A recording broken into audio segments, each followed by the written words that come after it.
Road Warrior Show. I am your host, Nhat Pham, and alongside me, of course, is Digital Knight Sean Francis. Good morning. This is a show for all you entrepreneurs, salespeople, professionals, giving you tips, tricks, and of course, technology to keep you more successful in the air, on the road. Happy Monday, August 12th, 2013 for you. It's always nice to have notes in front of you. Yes. Got a great show for you today here on live stream. We got Twitter, how it's influencing TV viewing. TV viewing now. TV viewing, Interesting. Yes. Facebook, it's aging a little bit. The youngsters, not so much on Facebook. So we'll talk about that and the implications. Interesting.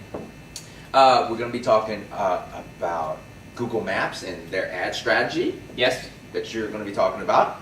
We're going to be talking Nielsen, too. Nielsen's got a little play in all this. NBC, they're buying some video sharing action. Yes, they are. Going on. Kind of interesting. Yeah, video sharing is huge. I've been following all this. Everybody from Amazon to Hulu to all the big players, AOL. They're trying to figure out this online video space because it's starting to shift heavy as far as unwired viewing. Yes. And it's freaking them out. And so they're just doing everything. They're buying everything just in case. So that's the deal there. All right. So if you're new to the show, sign up right there and interact with us, chat, dialogue, and we'll try to answer the best we can. Cool? All right. So let's start off and talk a little bit about Twitter. Okay. Because Twitter is just live updates, That's constant. It's constant. It's constant, and I think, and I've said it for the longest time, I think Twitter has more sustainability than Facebook. I can see that. I've said that for a long time. I mean, for widespread, I think, Facebook is probably sweating a little bit more as far as like some of the things we're going to be talking about shortly with how it's aging. But Twitter's just kind of mainstay. It's short, it's concise. You can just get your message out there to the masses just instantly. Absolutely. So what's going on with Twitter is Nielsen has published a report, and it says that when there's more Twitter activity, the more people watch it. Okay. And they see the discussion and they're like, oh wow, what's all this? And then, like, for instance, I haven't had the time, made the time, whatever the case may be, to watch it, but I'm intrigued now because of one show called Game of Thrones. Everybody's talking about when it was on, oh my God, whether it's Twitter or Facebook, Game of Thrones. And you're like, should I really watch this? Yeah, is this something I need to be in the know about? Yeah, exactly. Yes. So they're finding that it's actually getting a lot of influence. There's one like a sci-fi phenomenal show called Sharknado. I've never seen before, but that got a lot of play. Other shows that are really big are a lot of the USA Network ones. Yeah. For some reason, they just get a lot of Twitter play. Well, it's that word of mouth advertising. Yeah. Like we used to do it around the water cooler. They used to call out the water cooler talk. You sit there, you go and talk to people at work. What'd you do, what'd you watch, and things like that. But now you've got a much larger audience that you can broadcast that to and get your message out to. And what's crazy is the live discussion that goes around it. So they'll be talking about the show live. Kind of like the Super Bowl, a lot of the sports events, they do that, but even the shows, and that's really causing, I guess, the networks a lot of excitement because, when they release a show, people really want to watch it right then and there. It's almost like waiting for that first iPhone or that first product, Xbox or whatever it is. They got to have it right then and there. One of the things I've noticed about that is, have you ever seen like in a lot of the shows down in the bottom corner, they actually have like Twitter feeds going on. Twitter hashtags, absolutely. It's kind of cool when you see that stuff. It's like The Voice and there's a lot Idol of and all that. Yeah.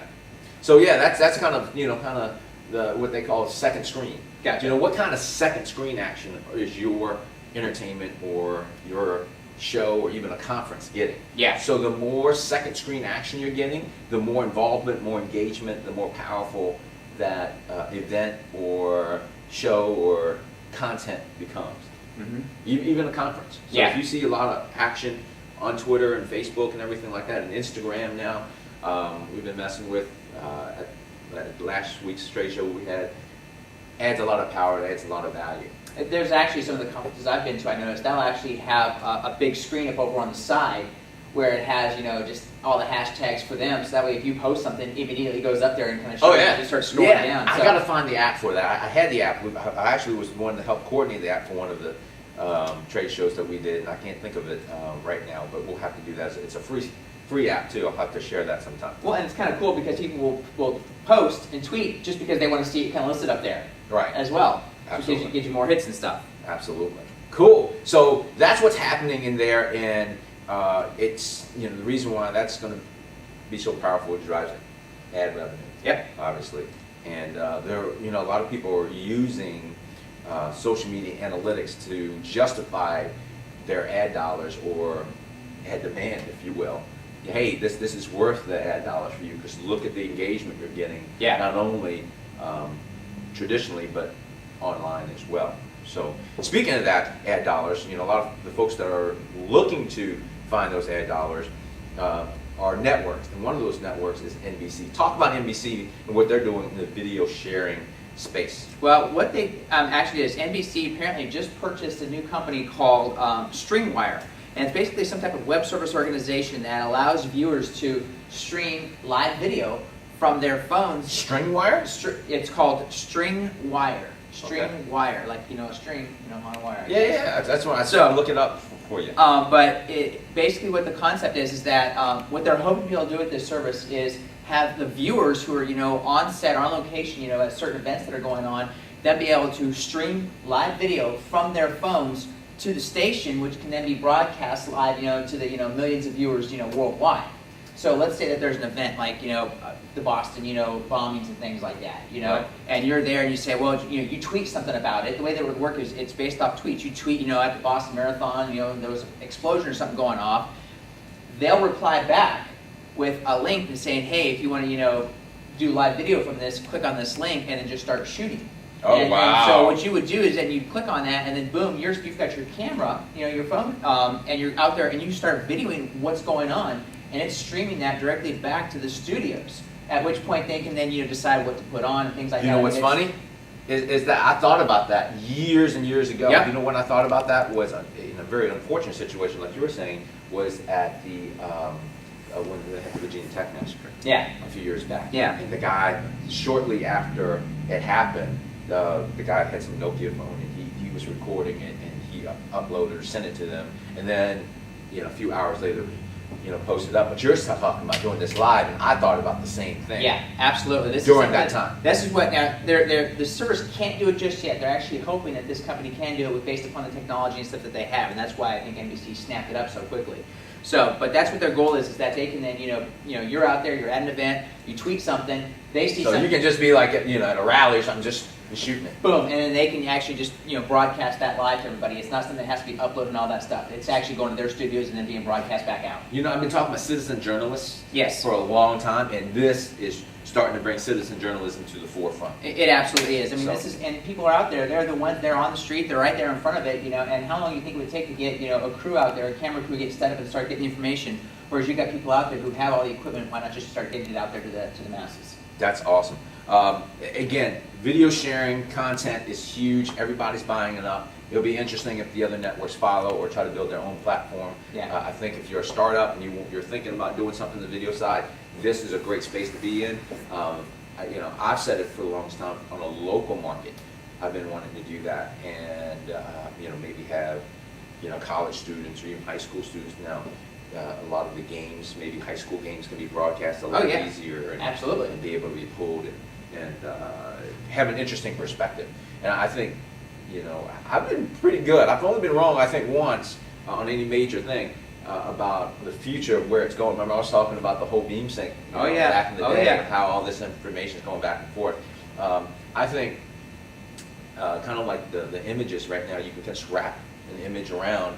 You're going to have multiple perspective of that content too, and maybe you can see multiple angles and multiple streams at one time. Oh, absolutely. And what's going to happen, I think, some of these citizen journalists, kind of like eBay, they'll get higher points and higher stars, and where they'll start going to their feed first. Gotcha. They'll start getting paid for that content, kind of like YouTube folks. I can see that. So, very interesting. So, all this means more ad revenue in a different way. People like Google is always trying to monetize that. Tell us how Google is going to do that through their Google Maps strategy. Well, if you haven't noticed, Google has recently updated their Maps program. If you're running on an iOS or an Android, they've updated it, and they're kind of trying to change. And I've been using it. It's been pretty good. Yes. Well, one of the big things that they've actually changed is when you do searches and things like that, trying to provide relevant search information where they're going to be posting it. They're now going to be showing it down at the bottom of your screen, which apparently is where your directions and things like that are. Right. So, but according to Google, it's the ads are the program. It's now shows the relevant information. It's more attractive for the users to use, as well as it's more effective for the advertisers. And it's going to be interesting to see how it works out, because it's down there where the directions are, and I can definitely see people accidentally clicking on it, swiping and doing all that other stuff. Right. Basically, what'll happen is, from the Google's perspective, the users are only not the users, but the advertisers. They're only going to get charged the click, if you will, if somebody clicks on it to get the location details, to get directions, or to click to call, things like that. But the good thing about it is they can only get charged twice for it. But it does change the way that it works and the way that it looks on there. Okay. I guess on the printed side. Well, and this is on your mobile side. This is on your mobile. This is on your mobile phone. Gotcha. This is on your mobile phone for your Android and for your iOS. So it's where they show it at the bottom. But it's going to be interesting, and apparently there's a lot of people who have not been real happy about this version of Google Maps. Yeah, there's a lot of them that have actually been looking and finding out. Apparently there's some posts out there on how to downgrade your Google Maps to the previous version, so you don't have it set up the same way. So yeah, it'd be interesting to see if they keep this, how it kind of takes out. But they changed it up a little bit, and the industry speaks. When they don't like something, they let you know. Yeah, they do. They definitely let you know. Absolutely. Okay, cool. So, with all this in mind, one of the things that is happening is everybody is in different spaces. Now, this is obviously for people on the go, and I think it applies to anybody really 16 or above. Now, what about the 16 and below crowd? How they're using the internet has really changed over the last few years as well. And particularly the teen market. And what the teen market is doing, let me pull that up real quick for you guys. They are, because you have to be 13 to be on Facebook, and even on YouTube you're supposed to be 13. It's causing that audience to go to other platforms like Instagram and Snapchat. I'm not a big fan of Snapchat. Yeah, we've talked about that. I'm really anti-Snapchat, but they're on Instagram. Heck, my daughter, who's not even 10 yet, is on Instagram. She follows us, but she's like, "Dad, I saw you do this. Or what was up with this? Hey, I noticed you had, what are those little characters? I can't, memes or the yellow Minions. What's that? Minions. Minions. It's like, hey, we left our minions. I saw somebody took a picture. Virginia, who was working with us this past summer, took a picture because she's trying to keep it fun and everything. And that's our environment now, and it really shows you. And she shared it with other people, and people took a look at it. So if you want to pull that young crowd, well, yes, it's my daughter, but it got shared, beyond other people, and she kind of follows us now. Yeah. And it's kind of neat for her to get a perspective of Daddy at work and some of the things we do, although she thinks it's all fun and games now. Yeah. But that audience, in the next few years, is going to have a lot more buying power. Yes. So really consider that if you're marketing to those folks. So it's becoming very powerful what they're doing. And Facebook really now may need to figure out what they're going to do, because if you don't get that audience early, now, you got to get them early. If you don't get them early, they're not going to transition over. No. And they actually have some people leaving Facebook, or they're only really checking the usage is down. Yeah. So they use Facebook will still be, I think, a hub for everything. So where they can kind of touch base, check in, and they can log into their Facebook because all their information's already there, and they kind of tap into it. But so two things, if they don't take care of that younger crowd, they're going to lose usage and ad dollars, and they're going to lose future users. Yeah. Because the Facebook demographic is aging rapidly. Well, it's kind of like Yahoo. Remember, Yahoo used to be the big thing. Oh, and yeah. then it was, you had the older generation they stay with it, but the younger one's not coming My on. mom still has a Yahoo address. Exactly. A lot of people I know, some of the older folks have a Yahoo address because they just never learned to let that go and they were comfortable with it. Yeah. So, oh, by the way, Yahoo Classic is no more. My mom's having fits. We found a workaround for about 6 months, and finally they just nixed it. Why? Because of their ad strategy. Yes, I would believe that. Anyways, I thought that was kind of amusing there. Okay, so next on the list is, hang on a second, I lost my list. Oh, so, with all these, with kids and what they're doing soon is going back to school. Yes, they are. So, as road warriors and as entrepreneurs, we've got a lot of things going on, but we need to kind of stay in touch and know what's going on with our kids and youngsters. Talk a little bit about what options are available to kids these days and what are good first phones to explore. Well, I guess It's kind of funny that you're doing it because that used to be my whole world. I'll tell you what, and this is actually one of those that hit home type things, Apparently, with kids going back to school, now everyone, you're going back to school, you're doing your shopping for clothes, books, all the materials. Kids are now asking for phones. Hey, I'm going back to school, I need to get a phone for school. And, I've been fighting this for a while, and it's starting to become more prevalent that I'm going to really need to sit down and look serious about this. Because apparently, the average age now for the first phone for a kid is 12. Or, yeah, I believe that. Because my daughter has one already. Yeah. She's 9. Yeah, okay, well, let's not talk about that out loud, because if my son hears about this, then I'm going to get in some serious trouble. All right. But the average age is 12 now, and he's getting ready to go into middle school, and this is something that's a big deal for them. But it's also something that this is not something that we had when we were kids and growing up. And how do you handle it? How do you give your kids a phone and let them know the responsibilities and things like that? Right. So one of the things that if you're looking to get your child, their first phone, and they're around that age, there's a lot of stuff out there that a lot of the carriers have that's going to help you with that process, whether it's AT&T, Verizon, Sprint. They have this program called Smart Controls, which for like $4.99 a month, you can actually block and control texts and calls from certain numbers. So like, let's say that they've got a friend from school that you're not as don't think that's as good as influence as you'd like them to be. You can block that. You can actually set limits on them. Which phone is this? It's not a phone. It's actually a service. Through different carriers. Through the carriers, yeah. It's actually SafeLease is one of the big ones. It's SafeLease Smart Controls. SafeLease, SafeLeys. Okay. SafeLease. But again, you get it through your mobile carrier. And again, you have a monthly fee that goes along with that, but you can, set the limits and all that other stuff. So you can, say, okay, after a certain amount of time, per day, they can't do it. After, 9 o'clock at night, they cannot send and receive phone calls, and text and all that kind of stuff. Oh, nice. Which That's is very really nice. kind of cool because, again, you got to set those limits because what will happen is they'll end up taking that and, all night long they'll be doing that. Apparently they're saying that, when a kid first gets their phone, they average 100 texts a day. Wow, that's more than me.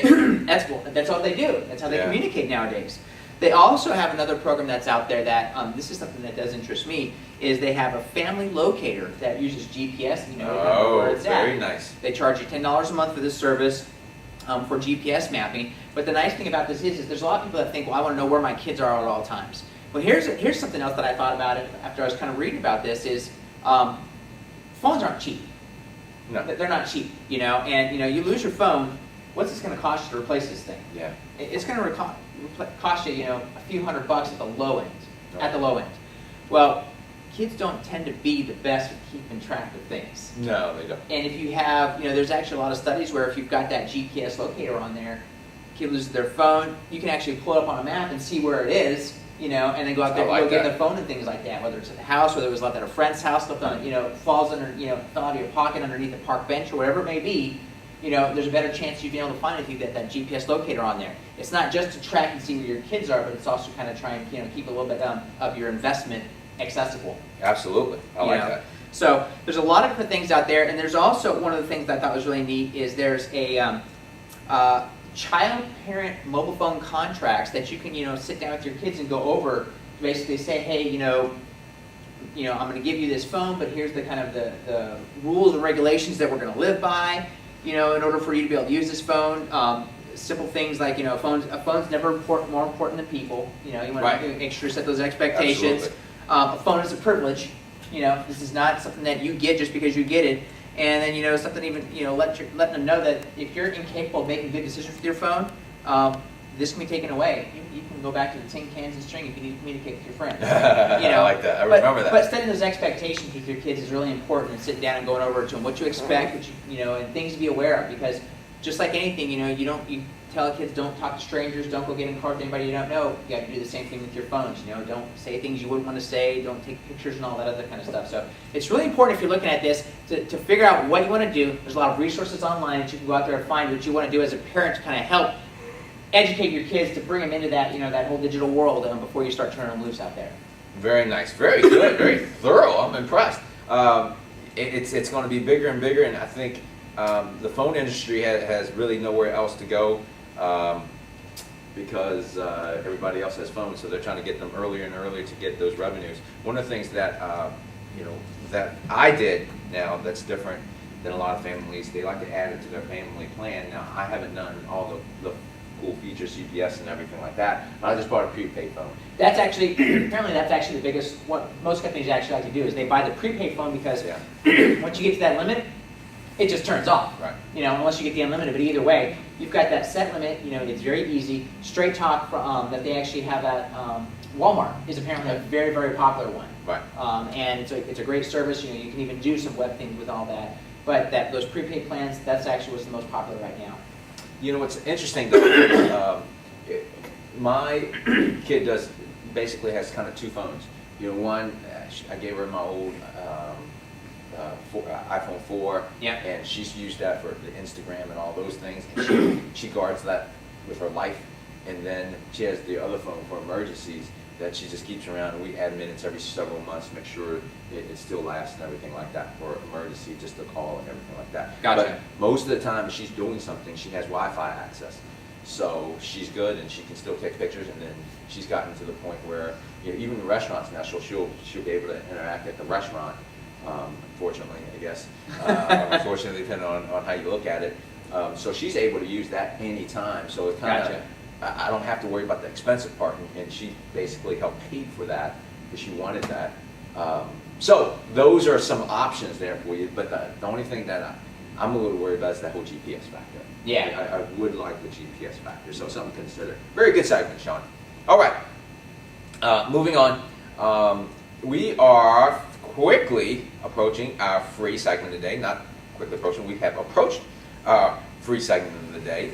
Brought to you by the Successful Social Media Dashboard, where you can manage all your social media in one place. And we really love it. Now we can have everything from SlideShare, Instagram, YouTube, all plugged into this, and you can schedule different things as well. So really like it, even much better than Hootsuite. We needed much more monitoring, so we can have sentiment in there. Something's really negative, so we got to check that out. More of my fellow Vietnamese people messing up my sentiment, so I got to geo-target that a little bit better. And the reporting is just sick. People love our reporting.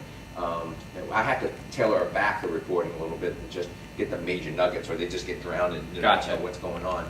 So really powerful tool. Check it out. All right, so going into our free segment of the day, I want to talk to you about a program that I was reintroduced to actually just last week, called Prezi. And I messed with it a while back, and it's a really neat way to be able to create presentations. So you've seen all the PowerPoints out there. This one, let me go back and kind of give you some examples. It's a little bit more animated, and one of our new interns have been helping us out on it, and she showed me it, and it was really nice. My only challenge is it doesn't do the clicker very well. Which one is this? I think it's a little funkier ad. You can't really, it's the whole video ad, but it will actually move in different areas. It's like one big map, if you will. And let me see if I can pull up a better image of it, or animation of it. So if you want some different Prezis that really pop, let me see if I can start this Prezi here. And it'll load up. again, I like the click. You can see it gets really creative. I just haven't figured out if you can go to black. I always like to tell the story, so I need to go to black to it. And it will actually zoom in and zoom out. And you can pick the different places. You can go around in a particular circle. Let me show you. There you go. There you go. It has that really cool action to it. Yeah. And it helped us. It's new still. It's been around maybe 2.5, 3 years. Actually, probably further than that. I discovered around 2.5 years ago. And we're looking at some of the presentations that one of our new interns have introduced to, and we may embed it. So everything kind of like YouTube and SlideShare has that embed feature. Yeah. But if you want something that zings or pops a little bit and has a little bit more animation to it, check out Prezi, this free edition. I need a desktop edition. I'm not sure if I want to invest $159, whatever it is, to invest into Prezi yet. Gotcha. Because I'm just so married to PowerPoint, and I got to get all those converted. And just, That's it's a lot. time. It's a software. I mean, even when I went from what's it called, PowerPoint to Keynote, I had to come back to PowerPoint because there's so much to learn on Keynote. Yeah. You know what I mean? Oh, yeah. Even though Keynote does a lot more and does some of the cool things Prezi does, yeah, it's just not quite there yet. But if you're looking for something really slick, and I believe it does convert your PowerPoint to Prezi so you can manipulate a little faster, you don't have to load everything in. Very neat tool, and there's some really popular ones out there. Check out Prezi. There's a free edition that you can use initially before you dive deeper. If you want to archive more, you can do that Gotcha. online as well. And there's, of course, a premium to be able to do that. But check it out. Jazz up your presentations. Your sales getting kind of blasé. Prezi is a good alternative. Good deal. All right. So that ends our show today. We got another great show for you next week. Same Nhat time, same Nhat channel. 9 a.m. on Mondays. Okay. If you have some ideas for us, you can snail mail us at roadwarriorshow@gmail.com. roadwarriorshow@gmail.com. Actually, somebody actually did email us, and they had some problems getting to the link, so Gotcha. we had to help them out there. Of course, we're all over social media, right? Feel free to connect to both Sean and I on LinkedIn, because you have a LinkedIn profile, yes? I'm pretty sure I do. You can definitely follow, connect with me on LinkedIn, friend me on Facebook, circle up on Google+, pin on Pinterest.